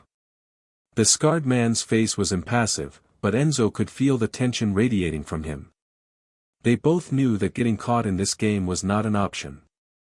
The city of Palermo had always felt like a labyrinth, its winding streets twisting and turning in unpredictable directions. But tonight, with the headlights of the car looming behind them like a predator closing in on its prey, Enzo felt the weight of that labyrinth more than ever. The familiar streets seemed to distort, every turn feeling like a potential dead end. The rhythm of the city, once a comforting hum in the background, now felt like a countdown to something inevitable. Enzo's mind raced. Who could it be? Who would be coming after him so soon after Valenti's death? He had only just made his move, and now here they were, being hunted before they could even get back to safety. Could it be one of Valenti's men? Or had the word spread faster than he had anticipated? He couldn't afford to second-guess himself, not now. He made a sharp turn onto a smaller street, hoping to throw off their pursuers. The van's tires squealed, the sharp sound splitting the stillness of the night. For a moment, it felt like they might lose the tail. The headlights behind them faltered, as if the driver was hesitating, trying to decide whether to follow or pull back. But then, the car came roaring back into view, its engine growling louder than before. "They're not letting up," the scarred man said from the back seat, his voice calm but urgent. Enzo didn't respond. He didn't need to. He could hear the same thing. He could feel the heat of the headlights on the back of his neck. There was no escaping this now. Another turn, sharp and sudden. Enzo's breath caught in his throat as the van slid sideways, the tires struggling to find grip on the wet road. He corrected the steering, just in time, and the van's rear end fishtailed slightly before straightening out. But as they sped down the next street, Enzo's heart sank. The car behind them was still there, still inches from their bumper, determined and unforgiving. Whoever it was, they weren't going to let go. The streets were getting narrower, the buildings on either side rising higher and higher. The city had always been a maze, but now it felt like a trap. Enzo's mind raced, running through options, trying to find a way out. There was only one thing he knew for certain: they couldn't keep running like this forever. Sooner or later, the chase would end, and when it did, they would either have to fight or be caught. His eyes flicked to the side street ahead. It was a gamble, a risk, but there was no other choice. He slammed his foot on the accelerator, sending the van lurching forward. The engine roared in protest, but it surged ahead, cutting the corner with a precision that only years of practice could teach. The van tore down the narrow street, its headlights illuminating the shadows of closed storefronts and the occasional stray cat darting out of the way. The car behind them followed, its tires screeching as it tried to keep pace. Enzo's heart pounded in his chest, but he pushed the fear aside. He couldn't afford to panic. Not now. He had made it this far. He had survived this long. He wasn't going to let some unknown driver take him down now. He glanced over his shoulder, just in time to see the other car pull up next to them. The driver was close now, almost too close. He could see the glint of headlights reflecting off the rear-view mirror, blinding him for a split second. The car was trying to force them into a corner, trying to box them in. Enzo could feel the trap closing around them. A flash of movement from the back seat caught his eye. The scarred man had his gun out, his expression grim. Enzo's stomach tightened. If it came to it, they would have to fight. They would have to take their chances and go down swinging. But that wasn't the plan. The plan was always to stay one step ahead, to outsmart the enemy before they even knew what hit them. The car beside them was getting too close now, its tires skidding on the wet pavement as it swerved to cut off the van. Enzo's fingers tightened around the wheel as he prepared for what was coming next. He couldn't afford to let this driver get too comfortable. He had to make his move now. With one swift motion, Enzo jerked the wheel to the right. The van slid, its tires screaming in protest, but Enzo held steady, forcing the vehicle to the edge of the street. The other car swerved in tandem, trying to match the move, but it wasn't fast enough. The van broke free, and with a burst of speed, it shot down another alley, leaving the car behind. For a moment, everything was quiet. Enzo allowed himself a single, controlled breath. But that brief silence was deceptive. He knew they hadn't shaken their pursuers for long. The car was still somewhere behind them, and if it wasn't, there would be others, always others. The alley opened up ahead, and Enzo could see the streetlight casting long shadows against the cracked pavement. It was a dead end. Another trap. He could feel the walls closing in once again. But then, in the corner of his eye, he noticed something, a side street, narrow and nearly invisible, tucked between two rundown buildings. It wasn't much, but it was enough. Without hesitation, Enzo turned the wheel sharply, the van's tires screeching again as they took the corner. The alleyway was tight, barely wide enough for the van to squeeze through, but Enzo had already committed to the turn.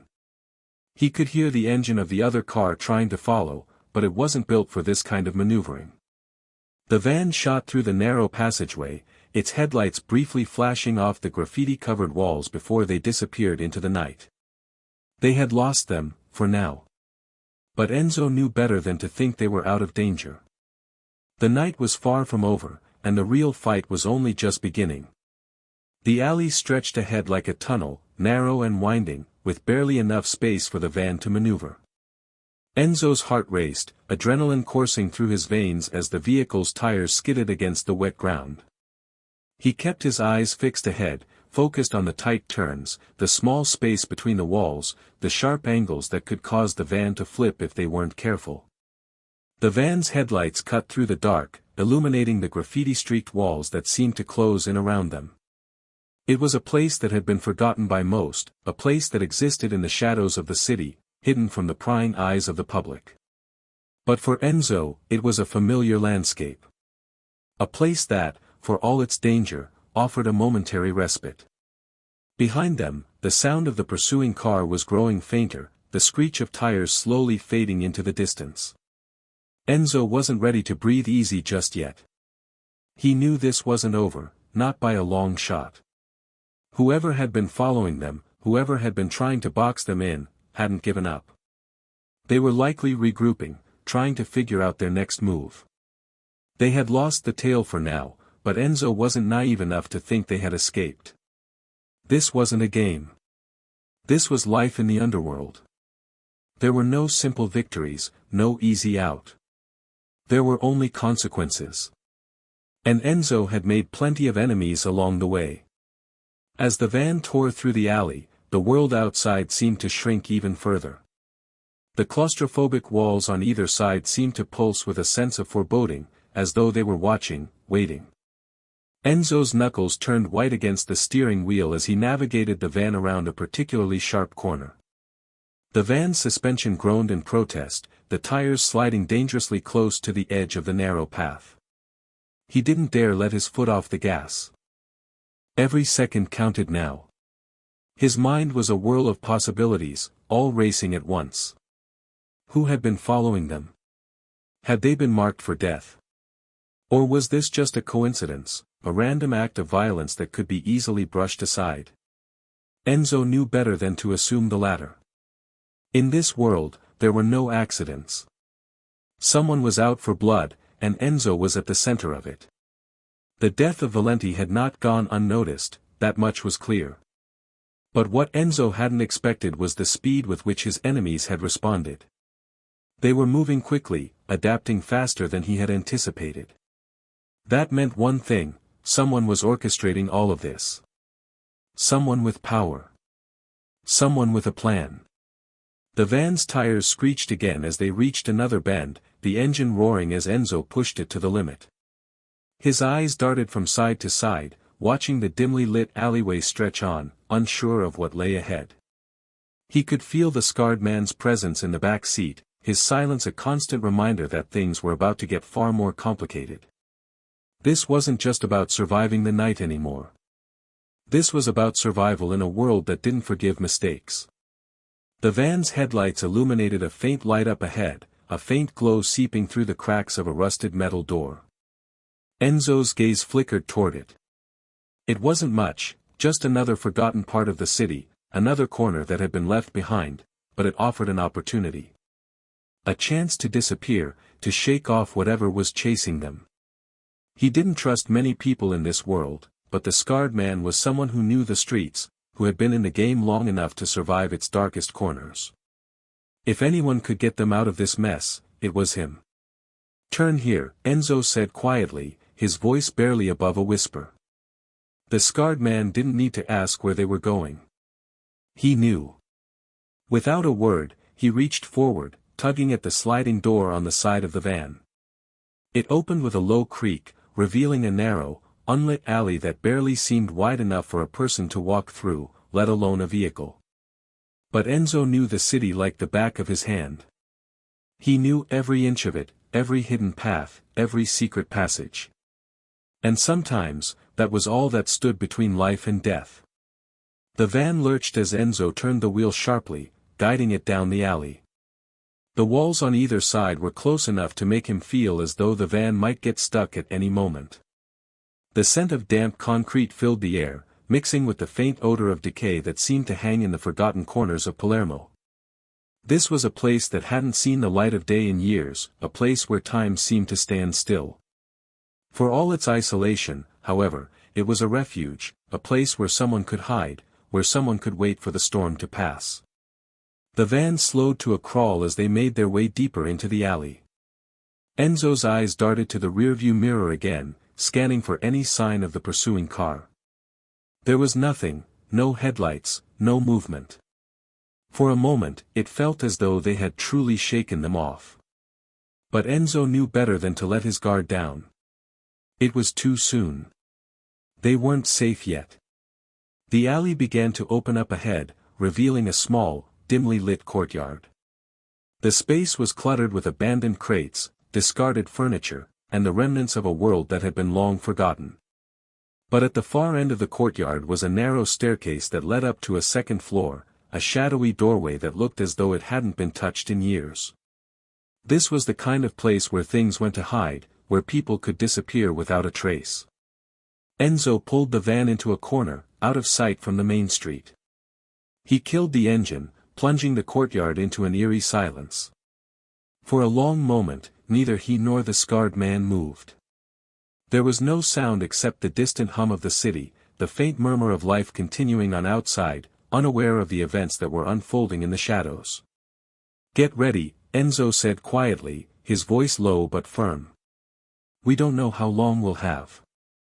The scarred man nodded, his hand reaching for the gun at his side. They both understood the unspoken truth: in this world, you could never be too careful. Even when you thought you were safe, even when the chase had stopped, the danger was still there, lurking just beyond the next corner. The van doors creaked open, and Enzo slid out, his boots hitting the wet concrete with a dull thud. He glanced around, taking in the grim surroundings, before making his way toward the staircase. He could feel the weight of the city pressing in on him, the weight of all the choices he had made, all the lives he had taken, all the promises he had broken. But there was no time for regret now. Only survival. The scarred man followed closely behind, his movements precise, calculating. There was no room for mistakes, no room for hesitation. Enzo had led them into this, and it was up to him to find a way out. But even as they climbed the stairs, the nagging feeling at the back of his mind wouldn't go away. Who had sent the car after them? What did they want from him? And, most importantly, how long could he keep running before he was finally caught? The door at the top of the stairs creaked open, revealing a small, dimly lit room. It was sparse, the walls bare, the only furniture a rickety table and a couple of chairs. The place smelled of stale air and dust.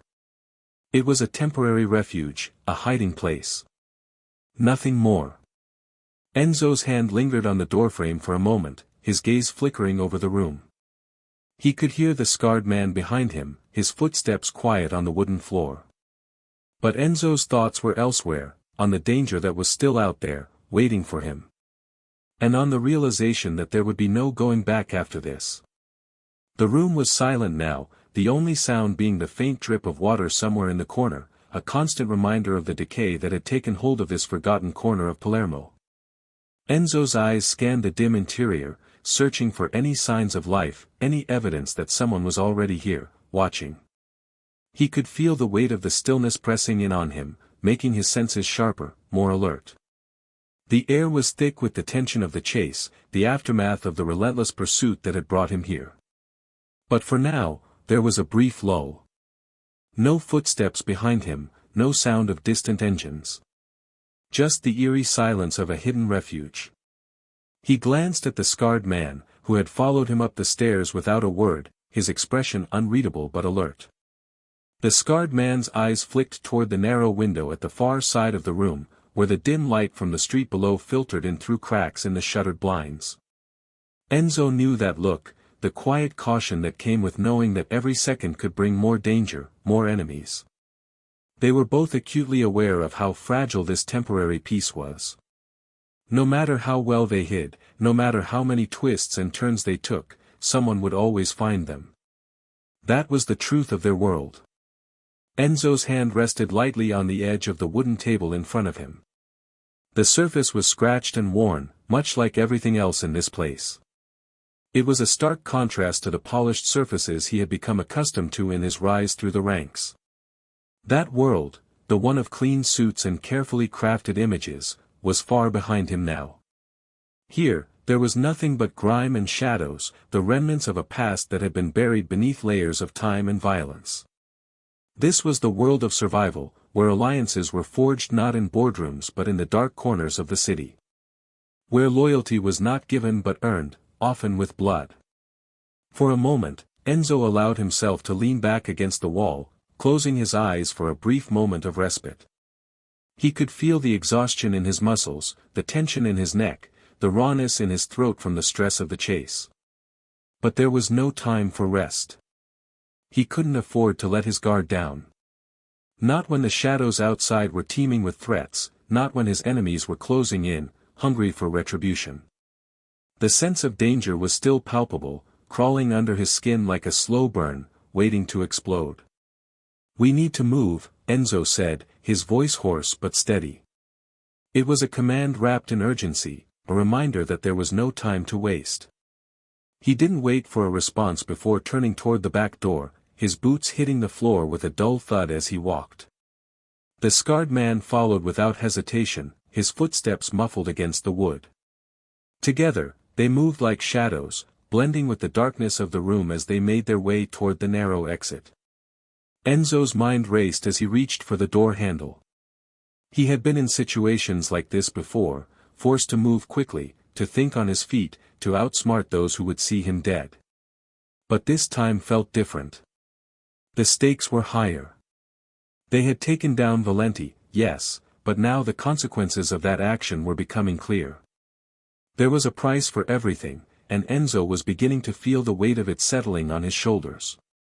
Outside, the air was thick with the smell of damp earth and the faint traces of cigarette smoke. The city was alive with the sounds of the night, car engines, distant voices, the occasional clatter of a window shutter. But Enzo didn't pay attention to any of it. He was focused on the street, watching for any sign of movement, any indication that someone might be lying in wait. The scarred man stepped out beside him, his hand instinctively reaching for the gun tucked into his jacket.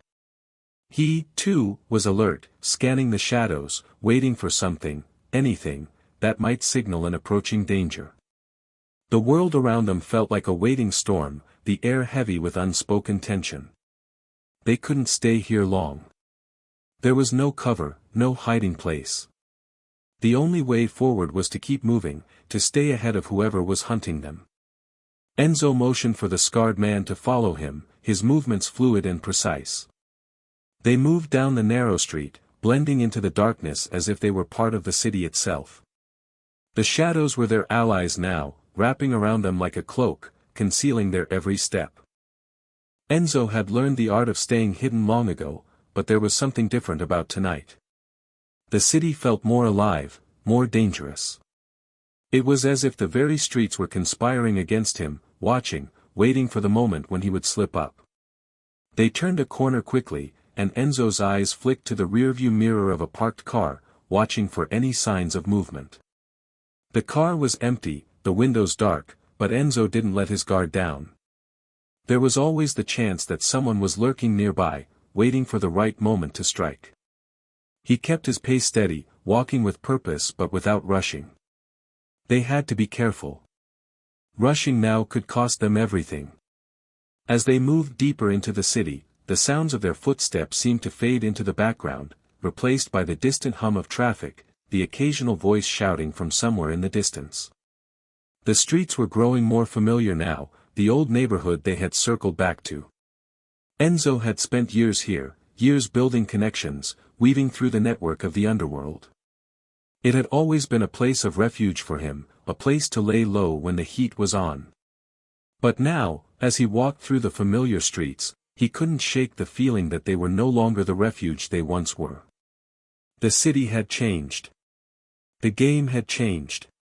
The scarred man glanced at him as they reached a small alleyway, a narrow path that led to a series of interconnected buildings. "We're not safe here, Enzo," he said, his voice low and filled with concern. Enzo nodded, understanding. The alley was a dead end. There was no way to escape if they were cornered here. But it was a risk they had to take. There was no safe place in the city anymore. There were only moments of calm, moments where they could catch their breath before the next storm arrived. They slipped down the alley, staying close to the walls, their footsteps barely audible against the wet pavement. The city had a way of swallowing people whole, of hiding them in plain sight. Enzo had always known how to move through the shadows, how to be invisible when he needed to be. But tonight, as they made their way deeper into the heart of the city, Enzo couldn't shake the feeling that the shadows were closing in on him. It wasn't just the police or the rival gangs that he had to worry about now. It was the weight of everything he had done, the choices he had made. And somewhere out there, someone was waiting for him to slip up. He had no illusions about his future. Enzo knew better than most that in this world, there were only two ways out, to win, or to die trying. He had made it this far, but he knew the road ahead would be a perilous one. Every corner he turned could bring him face to face with his past, and with those who would do anything to see him fall. But for now, there was only one thing he could do: keep moving forward. Keep surviving. The shadows of Palermo were waiting, and Enzo knew they would never stop hunting him until they had their final reckoning. And he would be ready. The streets of Palermo, with their narrow lanes and winding alleys, had a way of making even the bravest men feel small. As Enzo and the scarred man continued through the maze of dimly lit roads, the oppressive weight of the city seemed to press against them, as if the very walls were conspiring to keep them trapped. The air was thick with the scent of damp stone and the faint, acrid smell of burning trash. The usual hum of life, the chatter of pedestrians, the occasional car honking, the distant sound of music spilling out of a cafe, was absent here. Instead, there was only the eerie silence that wrapped around them like a shroud, broken only by the occasional scuffling sound of their shoes against the wet pavement. Every step they took, every corner they turned, seemed to bring them deeper into the heart of a forgotten world. This was not the glamorous, bustling Palermo that tourists flocked to. This was the underbelly of the city, the places where even the police dared not go. This was where men like Enzo had risen to power, where allegiances were formed not out of friendship but necessity, where betrayal was a currency more valuable than gold. Enzo's eyes flicked constantly from side to side, scanning for any sign of movement. His instincts told him they were being followed, though they had not seen anyone directly behind them. The tension in the air was palpable, thick with the unspoken truth that danger was never far away. His hand rested lightly on the gun tucked beneath his jacket, a constant reminder that in this world, a moment of hesitation could mean the end. The scarred man, moving with the quiet precision of someone who had been through this before, stayed close behind. His eyes, too, were darting from shadow to shadow, his senses finely attuned to the slightest disturbance in the air. They had both learned, over the years, that survival in this world was not just about being strong, it was about being aware, being able to read the signs before they became threats. And right now, the signs were everywhere. Finally, Enzo stopped in his tracks, his gaze fixed on a narrow, unmarked door that stood between two crumbling buildings. The door was almost hidden, obscured by the overgrown ivy that clung to the stone walls. It was the kind of place no one would think to look, just another abandoned building, just another forgotten part of the city. But to Enzo, it was a lifeline. It was a place he had used before, a safe house of sorts, where he could catch his breath, regroup, and plan his next move. He nodded to the scarred man, signaling him to take the lead. Without a word, the scarred man moved toward the door, his hand already reaching for the handle. The door creaked open with a groan of rusty hinges, revealing a dimly lit interior. Inside, the air was stale and heavy, the musty smell of old wood and dust filling Enzo's lungs. The room beyond was small but secure, a safe haven from the chaos that seemed to follow them wherever they went. Enzo stepped inside, his boots echoing softly on the worn floorboards. The scarred man closed the door behind them, securing the lock with a practiced flick of his wrist. For a moment, they stood in silence, listening to the faint sounds of the city outside, distant and muffled. The tension that had been building since they first entered the alley seemed to ease, just slightly, as they allowed themselves a moment of reprieve. But Enzo knew this wasn't over. Not by a long shot. "This isn't going to end well," the scarred man finally spoke, his voice low and gravelly. "You know that, right?"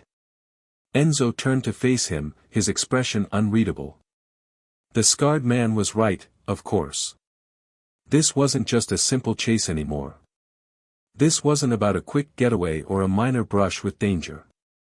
Whoever was behind the pursuit wasn't going to stop until Enzo was either dead or behind bars. And the way they were operating, the speed, the coordination, told him this wasn't just some random rival gang. This was something bigger. Someone more powerful had set their sights on him. Someone with resources, someone who knew how to play the game. "I know," Enzo replied, his voice calm but tinged with a bitterness that came from years of fighting for survival in a world that never gave you a chance to rest. "But it's too late to back out now." The scarred man's eyes narrowed, and he stepped forward, lowering his voice. "You've already made enemies of the wrong people, Enzo. If you think you can keep running, you're fooling yourself. Sooner or later, they'll catch up with you. And when they do, it won't just be you they come for." Enzo's jaw tightened. He didn't need to be reminded of the stakes. He had known from the beginning that getting to the top of Palermo's criminal hierarchy was going to have a price. The bloodshed, the lies, the betrayals, it had all been part of the plan. But now that he was here, now that he was the one in the crosshairs, the reality of the situation was starting to settle in. He had pushed too many people too far. He had made too many deals with dangerous men. And now, those same men were coming for him. "What do you suggest we do?" Enzo asked, his tone colder now. "Sit here and wait for them to find us?" The scarred man didn't respond immediately. Instead, he walked to a small table in the corner of the room, where a single lamp flickered weakly. He picked up a map of the city that lay there, its edges curled and worn from years of use. He spread it out on the table, his finger tracing the lines of streets, the points of interest, the safe houses they had used in the past. "We don't have much time," the scarred man said finally. "But we have options. If we leave now, we can get to the docks. From there, we can get out of the city. We've got enough contacts to make it happen." Enzo considered the suggestion for a long moment. The docks. The idea had a certain appeal. Escape from Palermo, from everything that had come to pass. But it also carried risks. Leaving now meant leaving behind everything he had worked for, the power, the influence, the connections. But staying meant certain death. The choice was clear, even if it wasn't easy. "Get everything ready," Enzo said after a beat, his voice resolute. "We leave in 30 minutes. The scarred man nodded and began to gather his things. Enzo stood there for a moment, staring at the map, his mind racing. He had played this game for years, had survived countless encounters, had maneuvered his way out of situations that should have been impossible to escape. But this time, it felt different. This time, the stakes were higher. There was no guarantee that they would make it out alive. But Enzo was used to living with uncertainty. It was part of the game.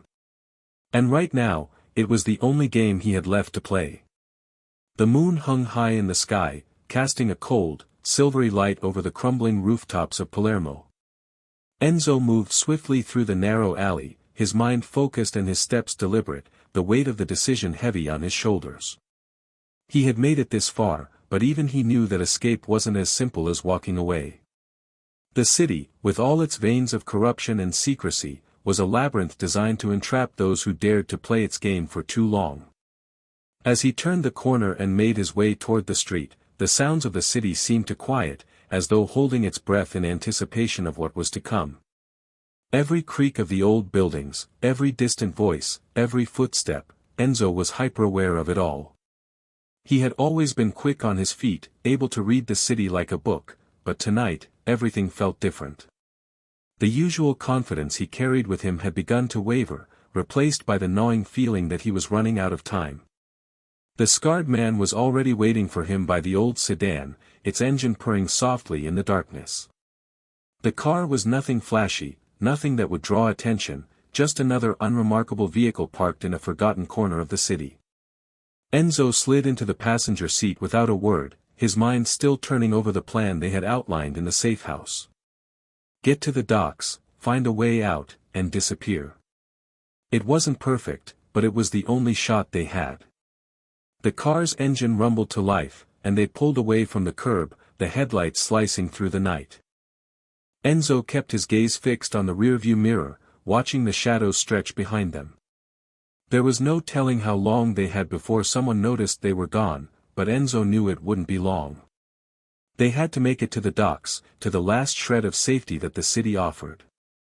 As they moved through the empty streets, the silence between them was heavy, the tension almost unbearable. Enzo could feel the scarred man's eyes on him, but neither of them spoke. There was nothing left to say. They had both made their choices, and now they were bound by them. A sharp turn onto another narrow street jolted Enzo from his thoughts. His fingers tightened on the seat as they passed through the darker areas of the city, the ones where the shadows seemed to hold secrets of their own. These were the places where deals were made, where people disappeared without a trace, and where blood had soaked into the streets long before. Enzo knew these streets well, he had walked them countless times before, and each time he had left a piece of himself behind. They came to a stop at a red light, and Enzo looked out at the empty road ahead, wondering if this would be the end.